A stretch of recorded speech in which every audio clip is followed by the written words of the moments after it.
stories we tell ourselves have a huge impact on our lives. If, for example, you think that relationships don't work because you can see from all your parents' relationships that they have failed, then of course you won't be as likely to be in one yourself or to want to be in one yourself. And if you were bullied and you think that the reason why you were bullied is because you are this unlovable person and you think that it just shows that there's something severely wrong with you, of course you are going to feel very, very insecure and also very bad in general. So since the stories we tell ourselves have this huge impact on how we feel and on our lives in general, how can we change our narrative so that we have a better life? In this video, I'm going to show you 5 tips on how you can finally change your narrative so that you don't feel as bad anymore. The first tip would be that you want to be aware of the stories that you tell yourself on a regular basis. You can only change the stories you tell yourself when you know which stories you're actually telling yourself. Therefore, the first tip would be that you want to write down all the stories and the life events that happened on which you base those stories. You have all sorts of stories. You have stories around relationships, around yourself, around success, and around health. An example for stories that you might tell yourself about yourself are stories about how your parents might have messed you up or why you're so unlovable. And a story around relationships could be, as I've already mentioned, relationships don't work. I've seen it because of my parents that relationships won't work, and therefore I can't have a relationship because it's not going to work anyway. Or you could also have a story around why your problems will all be miraculously solved once you get married, which unfortunately for the romantics out there, I'm sorry to tell you, unfortunately it's not like that.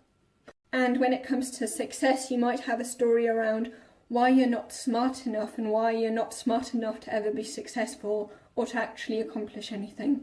And a story around your health could be that because of the genes that my grandparents and my parents had, I am destined to be unhealthy or healthy depending on what kind of genes you might have gotten from them. And then the second tip would be to ask yourself, which stories do I wish to be true about my life? Which stories do I want to have about relationships, myself? What do I want to believe about success and health and so forth?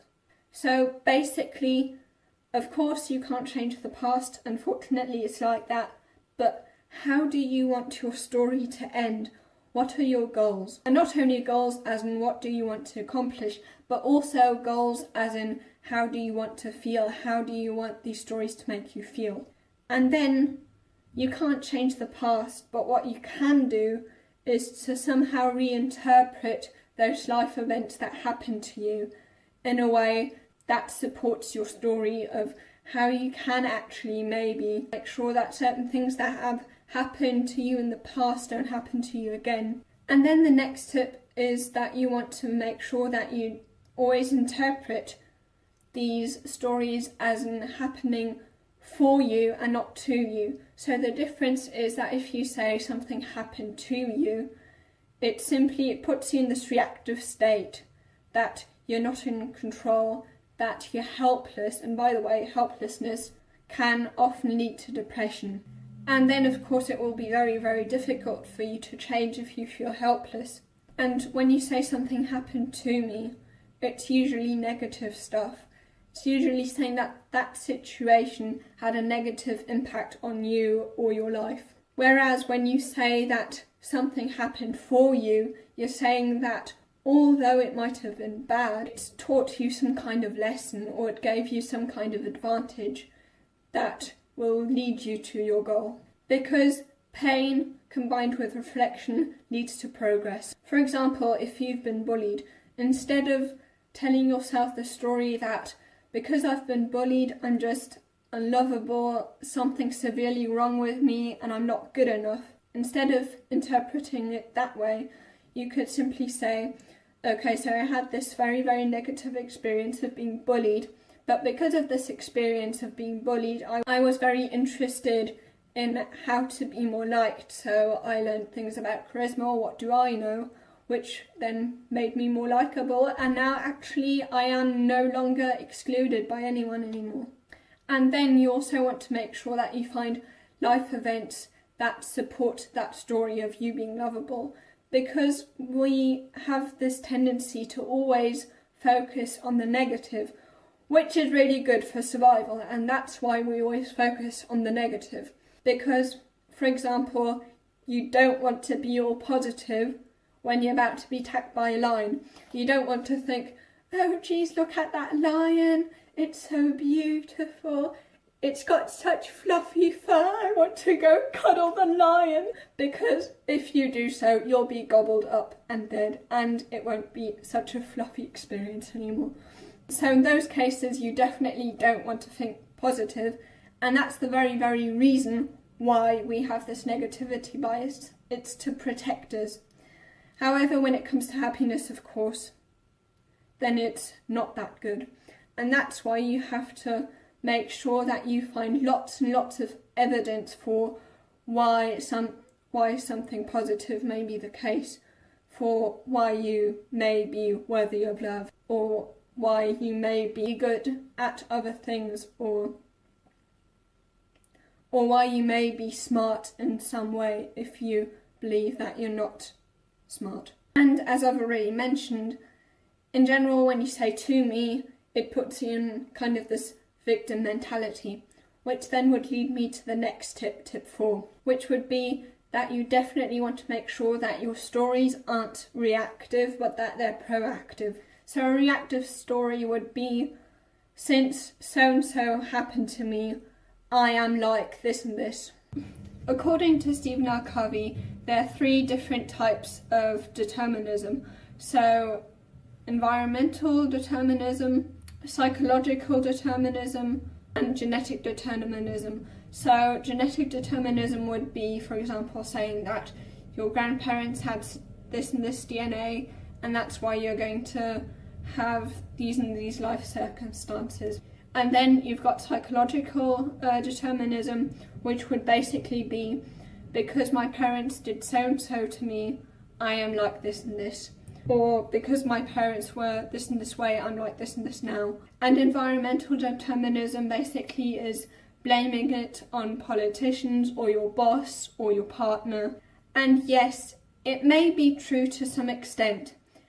However, it's not very helpful to wrap your stories around those, because as I've already mentioned, it leads to helplessness, and helplessness often ends in depression. And only once you take responsibility for your life can you actually change your life. So when we complain, it's usually about problems, and problems are usually ones that we can do something about, or problems that we haven't got any control over. And when it comes to the problems that you do have control over, great, wonderful, then you can actually change those, and then you no longer need to have a reason for complaining. However, if you are complaining about problems that aren't going to be changed because they're not changeable, then there's no point talking about them, because reminding yourself that you've got these problems that can't be changed is only going to make you feel worse and worse. And no matter how much you talk about them, they're not going to change, so there's no point talking about them anyway. Talking about such problems will only magnify them and not make them go away. And then the 5th tip, and the last tip, would be that you want to switch from a fixed mindset, in case you have one, to a growth mindset. Find stories in your own life that support that you can actually change, that you have already changed in the past. Think about 5 years or 10 years from now. A lot has changed since then, hasn't it? So write down those things, become aware that you can actually make change possible, and that change actually can happen. And eliminate the stories that support a fixed mindset. So a fixed mindset would simply be, because of this and this maths test that I wasn't good at, I'm stupid. Simply saying that you can't change and you're simply that way, and this just proves how stupid you are. for example, with this example. The reason why this is so important is also for motivation, because one part of motivation is expectancy, and expectancy basically is believing that it's possible, expecting that it's going to happen. And if you don't expect it's going to happen, then you're not going to be motivated, because you think to yourself, because you simply think, if I make an effort and it's not going to happen, it's just going to be wasted effort, so I'm not going to do it anyway. Alright? So now you know how you can finally change your narrative so that you can have a better life and also feel better overall.